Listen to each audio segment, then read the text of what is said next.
ఎన్నికల హామీలను అమలు చేసే దిశగా అమెరికా అధ్యక్షుడు డొనాల్డ్ ట్రంప్ అడుగులు వేస్తున్నారు. గత ఏడాది చెప్పినట్లుగా అమెరికా పౌరులకే అధిక టెక్నికల్, నాన్ టెక్నికల్ ఉద్యోగాలు అందించే దిశగా చర్యలు తీసుకుంటున్నారు.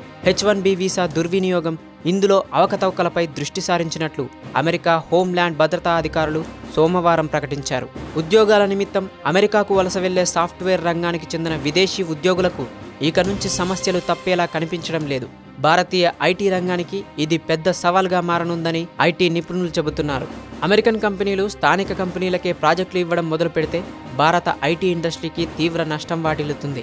దాంతోపాటు అక్కడికి వెళ్లే సాఫ్ట్వేర్ ఉద్యోగులలో భారతీయులు అధికంగా ఉండడం వారిని కలవరపెడుతోంది. ప్రతి ఏడాది 65,000 మంది లాటరీ సిస్టమ్ ద్వారా H-1B వీసా అందుకుని సాఫ్ట్వేర్ ఉద్యోగాల పేరిట అమెరికాకు వస్తున్నారని, వీరి రాకకు అడ్డుకట్ట వేసేందుకు చర్యలు తీసుకుంటానని డొనాల్డ్ ట్రంప్ గతంలోనే పేర్కొన్నారు. అయితే 2018 ఏడాదికి గాను లాటరీ సిస్టమ్ను సోమవారం ఎలాంటి మార్పులు లేకుండా ప్రారంభించారు. గతంలో తరహాలా ఎక్కువ వీసాలు ఇవ్వరాదని, ఎలాంటి అక్రమాలు, అవకతవకలు జరగకూడదని, పూర్తి స్థాయిలో పారదర్శకత ఉండాలని అధికారులను ట్రంప్ హెచ్చరించారు. మంచి నైపుణ్యం ఉన్న విదేశీ ఉద్యోగులకు మాత్రమే ఇక్కడ అవకాశాలు కల్పించాలని, తద్వారా వారి జీతాలు రెట్టింపు కంటే అధికంగా ఉండేలా ప్లాన్ చేస్తున్నారు. దీంతో అధిక ఖర్చులకు వెనక్కి తగ్గడంతో పాటు అమెరికన్లకే ఉద్యోగాలు వచ్చేలా చేయాలన్నది డొనాల్డ్ ట్రంప్ వ్యూహం. చాలా తక్కువ సంఖ్యలో H-1B వీసాలు ఇవ్వాలని, పారదర్శకత పాటించాలని జస్టిస్ డిపార్ట్మెంట్ ఉద్యోగులకు ట్రంప్ వార్నింగ్ ఇచ్చినట్లు ఓ అధికార ప్రతినిధి పీటర్ రోబియో తెలిపారు. అమెరికా ఉద్యోగుల కంటే విదేశీ ఉద్యోగులే సాఫ్ట్వేర్ రంగంలో